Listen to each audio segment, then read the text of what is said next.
who go first? Do I go first or?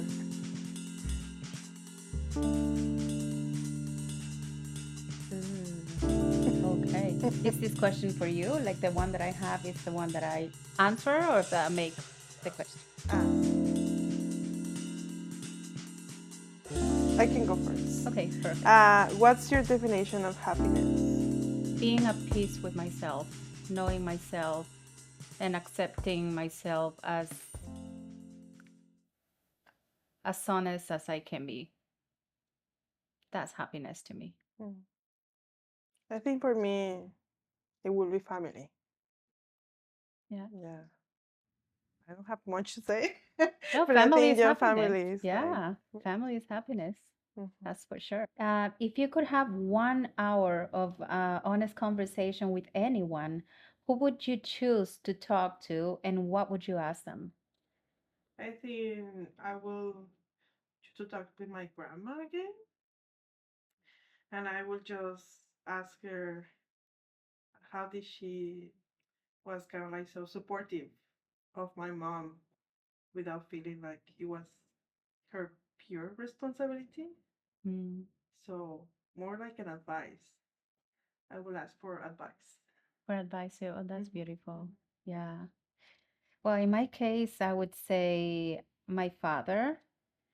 I would squeeze the juice out of him in 1 hour for sure because he died when I was really little, and he took some decisions that I would love for him to explain honesty. Why did he take them? And why did he put war first family before family? So I would do that. Yeah. What's the best piece of advice that you have ever received? I think it's more like more than the best, it's more the most meaningful to me. Mm-hmm. And it's also linked to my grandma that she passed away after like 4 months after I came to Canada. So I wasn't able to see her like again in person. So, but I do remember the last time that I saw her, and it was very simple, just like take care of yourself. Um, I don't know, that's something that is very meaningful for me, and I even I haven't forgotten the picture of that moment when she told me that. So it's very precious for me. Oh, that's beautiful. Yeah. What about you? For me, oh, advice. Uh, okay, so what I'm gonna do because I divide myself like in different kind of like personalities, let's say like that, let's say it like that. I am a social service worker and I am a musician, singer-songwriter. So I'm gonna go a little bit to the social work part. And I remember a friend of mine, colleague, told me one day, always err on the side of the client. Mm. And I will never forget that. What's the most important piece of advice you can give to anyone who is thinking of moving to Hamilton? Oh, thinking to moving to Hamilton, the Yeah. best piece of advice. Uh, Sink in. Like, Hamilton is a beautiful city. Many people uh, think that Hamilton is not a good city, etc., etc. But sink in. The food, the Mhm. music, the arts, the programs that are here. I brought my 2 kids in here, then they grew up in here, and beautiful programming. Um, so just deep, you know, get get into the waters of Hamilton, and Hamilton is gonna respond well to you. Yep. Yeah, that's true. I would also say that don't pay attention to the people that say that Toronto is better because it's like obviously there's more activity, but Hamilton is a very good place to live, um, and it's just like as you say, like just wander around and just try to meet people, For sure. Like uh, right now. like right now. Hmm. So Yeah. yeah, people are much more friendly than Toronto, for example. So and and go to Maria's Tortas. which is a Ooh, very good. I heard, yeah, I heard that they're really good. You have to Yeah. go. Like it's a very good place Okay, to eat. perfect. Check. Yeah. So that will be my advice. All right. Just, So, can you share your favorite memory of an earlier time in Hamilton? yeah, I think that I really like when I came as obviously started my PhD, and I had this friend that now is my partner, my boyfriend partner, and I've been living with him, and we now share a house, so everything is more stable economically. But I remember the first year when it wasn't that stable Mhm. because we were both struggling like students, and and I don't know, I really like this idea of like sometimes staying at his place in this basement, just sometimes like walking to everywhere because we didn't have like a car or anything. So Mm. I don't know. It was like, and I remember it was the first winter here in Canada, and there was like a like it was the harshest winter that I have experienced. And I remember that it was a storm and um, like a lot of snow and everything. And for 3 days we couldn't really leave the basement, so everything felt like we were in a cave. Oh no. But it was for me, it was like very precious. Sometimes I do. Sometimes when I smell things that remind me to something that has happened, it just I'm transported to that place. Mhm. So I have a lipstick that I used to wear a lot because it was winter, and every time that I smell it, it's just like I'm there, and it's just like so nice. Even though we didn't have as I don't know, like we weren't as stable as we are right now. I really, I don't know, it feels like really nice to remember those days, like 5 years and a half ago when Wow. the Yeah. first term that I was here. What about you? Well, you know what? I do agree with you about the smells and Mm-hmm. the places too. I came here in 2004. My daughter Mm-hmm. was 4 years old. My son wasn't born, and I remember her being like a 4 year old, and we used to go to ESL classes, and um, and we had to pass by the farmers market, and there was a lady that sold like dinner rolls, No. and she always had a dinner roll for my daughter. I will Oh. never forget that.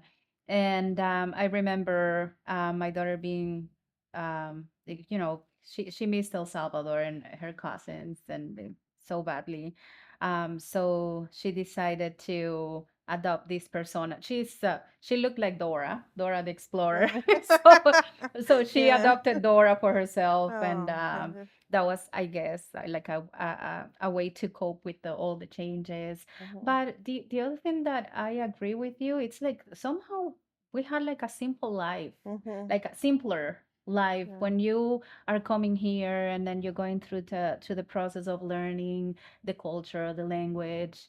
Then year pass and then you pass through to a different stage, let's call it Mhm. like that. So it's different things like, kids are bigger, responsibilities are, you have more responsibilities, and things change, but there is that sweet taste of when you're a newcomer Yeah. that you will never forget. Yeah. Yeah. It's also a new place, and Mm-hmm. like I was sharing this with my boyfriend partner, and that he was a little bit new also to Canada. He Mm-hmm. has been here for 2 years, really not that much. But as you say that you were sharing this with your husband and your daughter, so it's also nice that I think it must be difficult to like migrate alone, for example, Mm-hmm. without having those like people that For sure. kind of like went into the same journey as Yeah. you. Imaginary or non-imaginary? Oh Because I yeah. remember, yeah, my daughter had an imaginary friend, and God Uh-huh. bless that friend. I'm telling you. Yeah. Yeah, I remember. Oh, okay, your turn. Yeah. Thank you. Okay, can you share a time when you experience microaggression? Oh, sorry. Just one, just one. Oh, microaggression, of course. So, Mhm. uh, Okay, so this is very interesting because when you come to a new country, somehow when you settle and you let's call it like when you go kind of like up in the society standards, um when you have a little bit of power because of your job, power because of your own power, empowerment, you speak the language, um somehow the power imbalance goes like from here, like you being here, and then it comes here. But many people don't like that. So, in terms of microaggressions, I have had from no, you look too fat to sing with this band to speak English, please. Mhm. I have had it as a musician. I have had it as a woman. I've had it as a social service worker. I've had it, you name it. Um, so yes, I have experienced microaggressions, but at the end of the day, I think it's very important. This I learned recently. I think it's very important that you address that at the moment Mm. with a cool brain, let's call it like that. Because before, my blood was like boom, and no, it's simply sometimes it's simply education. I have a friend, a very dear friend, that we were in a restaurant, and then there was somebody with a black hair, and then she said, "Oh, that Latina woman that is in there." She Mhm. wasn't Latina. She was Asian. So, and I said, "Well, do not stereotype. Well, not all Latinas, Latin American people have black hair, you know. Mhm. So it could be even something dear to you that needs some education or needs or because sometimes you just don't put up with it Mhm. because what is wrong is not okay. So it's until I am how old am I like I'm 47 that I learned how to point that and address it in a assertive way. Yeah. And have you, sorry, this is a follow-up question. Hmm. Have you noticed like more or less like everyday microaggressions Every from day. when you came to now? Like, have you um noticed more mm, or less? you know what, it's different because the microaggressions when I came was more um it was like a nice stage that you all everybody you meet is a newcomer, you're kind of like in the same boat, so you are not really introduced to the society Mhm. entirely. But when you are part of the society and then you start like let's say in the workforce and no, this person is going to take my job, this person is going to, and then when you start talking assertively, um that's when you start waking up a little bit of a lion, you know what I mean? So um I would say it's really important, like as I get older, I understand better what a microaggression is. Because at the beginning, I was like, I have no idea. Like people could say, "Go back to your country," and I would be mad, but Mhm. I would be like, "Oh, that's it." But now I understand, even in English, how a tone of voice, like a tone can change the whole. Oh, Mhm. even I don't know. I have been told like, "Hi, honey, how are you?" Even the way somebody can say hi honey or Mhm. darling, things like that. So as you learn a little bit of a little bit as you sink in into the society, then you learn the microaggressive ways that some people can have towards you. And like I said, you just address them right there assertively and with cold brain. That's what I that's what I would say. Yeah, sometimes who Yeah. cares, like you can be mad too. Yeah, it's Yeah. like yeah, I think in my experience, because I'm in the bubble of university, I haven't really experienced too much microaggressions, but I have noticed like, yeah, even sometimes in university, people will say like, "Oh, you're from Mexico, you don't look Mexican." So it's like, Yeah. I don't know how I should answer to those kind of things. So, Mm-hmm. As you say, like maybe like a couple of years before coming to Canada, I wouldn't say that that was a microaggression, but that's actually a microaggression. And just because, yeah, you have this in mind of what a Mexican should look like, Mm-hmm. and then everyone that doesn't fit that, you question Mm-hmm. that. And I guess that, yeah, in Hamilton, the other thing that I have experienced, but I have seen, I don't know if it's just me, but but this is after like everything that has happened with Trump in United States Mm. and how that's also influenced society here. Sometimes I have noticed how people look at me, like very like white people, like white, especially white men, look at me if I speak or something. Mm. Um, that is also like even though they don't say anything, they make you feel uncomfortable. So yeah, that happens. I know that has happened a lot with other of my friends. Yeah. Um, Yeah, so and you touch a good point because it's the accent as well. yeah. Mhm. Because if we look like we look, Mhm. but if you have an accent, that's a downer, right? Mhm. So, there is the different type, like the second generation immigrants. There is the newcomers. There is a total subculture within the immigrants in themselves, like, between us. So, Mhm. it's really interesting. What's your favorite non-sexual alone activity? That is so non-sexual alone activity. My Ah. favorite? What's your favorite? I think walking with my dog Mm-hmm. and just like, yeah, walking with him. And in terms of like artistic activity, I would say hand printing. Like I have been learning how to do different hand printing techniques, Mm-hmm. and just going in the studio alone, just doing that by myself. That's also like very relaxing for me. That's very What nice. about you? Me, I like walking and I like my hammock. Oh, I love it. Mhm. And I love to see the tree in my hammock. And that's it. Me and myself. An unsafe space for BIPOC people in Hamilton. Social media. I know it's not Mhm. only in Hamilton, but I would say social media is one of the unsafest places because it's so easy to backlash or uh, to be bullied.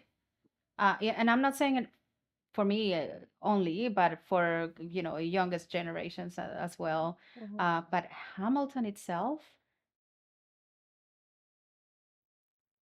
No, I don't. Like I can recognize some like very specific parts of like streets, but I don't want to generalize. The streets were like yeah, where like some people have like I have experienced what I was telling you. Like sometimes they look at you and they know that hmm because they hear you like speaking Spanish or your accent, and they look at you like I don't know, they hate you. Uh, but it's not like any spot in no. the city. So You know what? I would say Hamilton is really diverse, and I feel mhm, really safe in Hamilton. mhm, However, I have gone to different cities, mhm. let's say like I don't know, like in places that I feel uncomfortable, especially in rural areas. Yeah, that's true. Yeah. So let's say when Uh-huh. I go to Brantford, Mhm.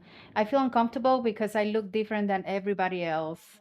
So that makes me feel like a little, or everybody, like somebody asking, "Oh, where are you from?" "Oh, you're Latina," and then Mhm. "Hola," Yeah. all those It's things, like, right? So bravo, you speak because Spanish. yeah, so I had somebody who goes, "Hey, Dora's mom, come here," Oh. and I no. So yeah, I would say like rural areas, Yeah. just because of the Mhm. lack of diversity. I would say, Yeah, yeah, same. Yeah. Now is the opposite. Save a space for BIPOC artists in Hamilton. I would say everywhere.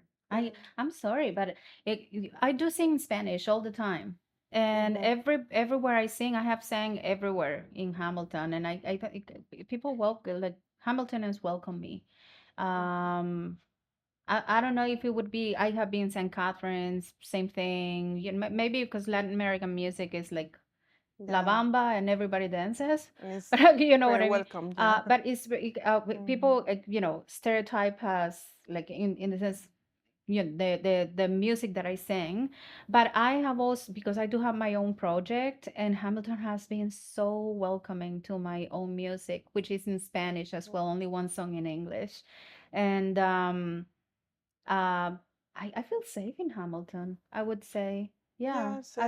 as a Hmm. BIPOC woman, Artists or artist, you musician. name it. Yeah, I feel Hmm. pretty safe. Um, Yeah, same. I think that in the university is pretty safe because also like there's a lot of international students. mhm. Um, like also I have seen a lot of Latin American people like migrating to Hamilton. I Yeah. think the amount of people have grown up, Mhm. which that also kind of like makes me feel safer, like speaking Spanish in Yeah, my everyday activities. So there's a lot of like people from like different backgrounds. So that's.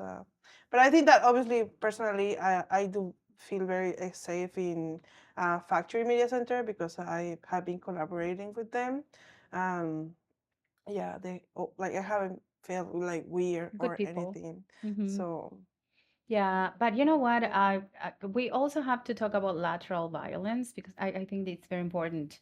mhm, Because even us between the Latin American community or any other BIPOC communities, we tend to put somebody that is darker yeah, that's true. or down, or so the fact that Hamilton is a diverse community, that doesn't mean that between BIPOC communities, we are not discriminating against each other.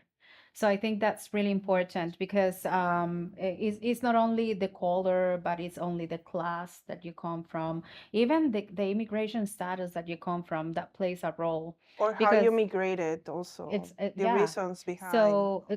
I know I have Hmm. seen people having hardly judged when somebody comes as a convention refugee versus somebody came because of family sponsorship or student, and um, I would say all those small things that we don't see within the BIPOC community was that it's called lateral violence are really latent, and that's something that we need to address.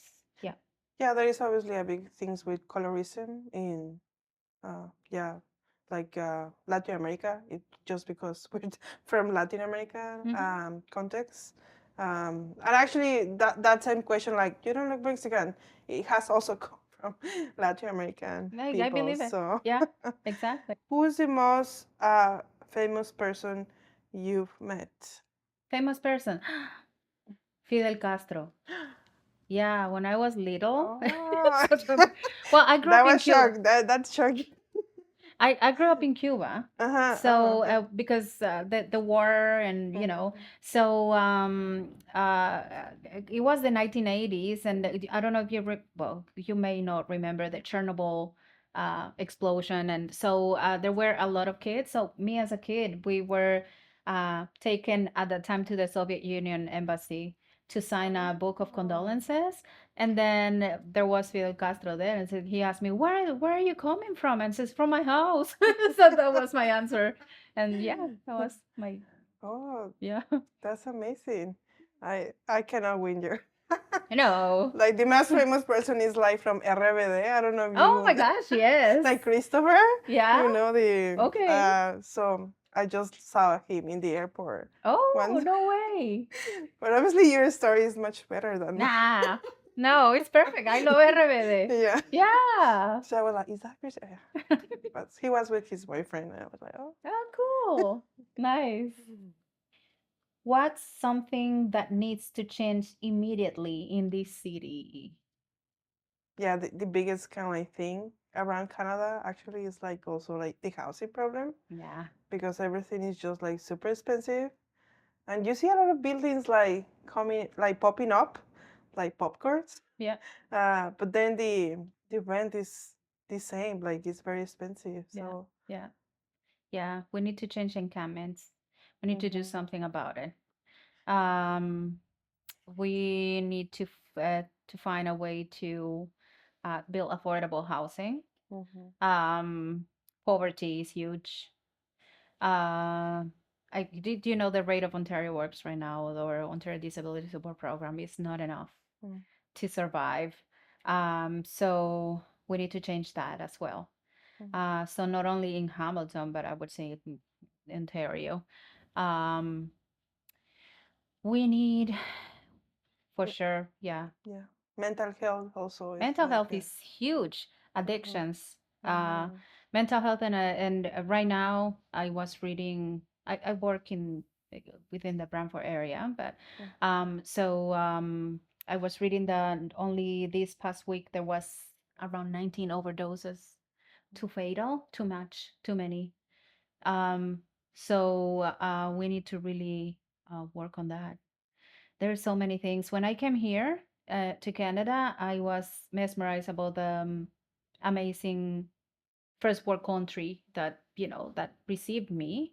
But when I started to do social work, social service work, I was surprised how third country or developing country bubble was within the big mhm, rich bubble.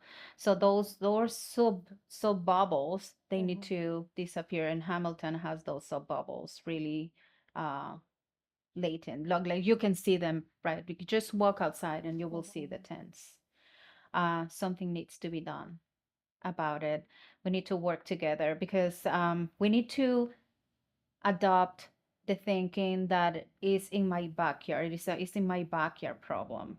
As a matter of fact, I belong to a Facebook group in which somebody was asking if we were okay to build tiny homes in our backyard. mhm, They mhm, may that may be something that we can do. It may be so many options, mhm, but it's not okay to see, for whatever reason it is, it's not okay to see people living on in tents winter, summer, fall, or spring.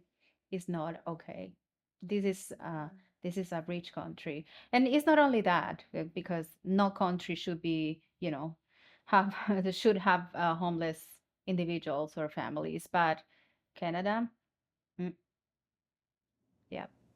the mentality has to change because it's not just like it's a problem. It's a like a socio-political problem, and yeah, this idea of first war, third war, like it should be erased from society, Mm. and just like seeing like we have problems, and it's not that there's people without like access to water, and and obviously by the BIPOC community is the one that and people with mental um,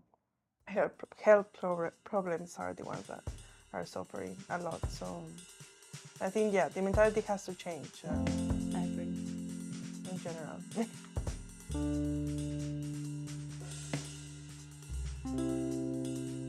So hi, I'm Jessica Rodriguez. So I'm from Mexico.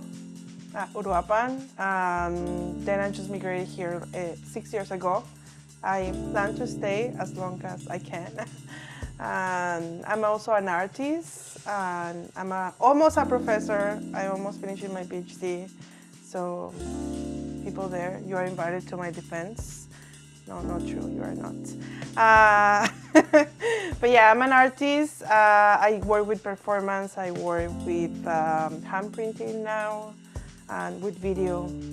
Yeah, I have an Instagram, but I don't really remember which is the name of my Instagram.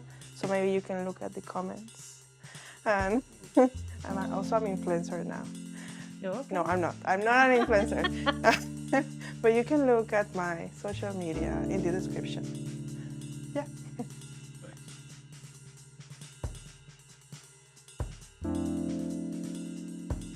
Hi, my name is Lil America.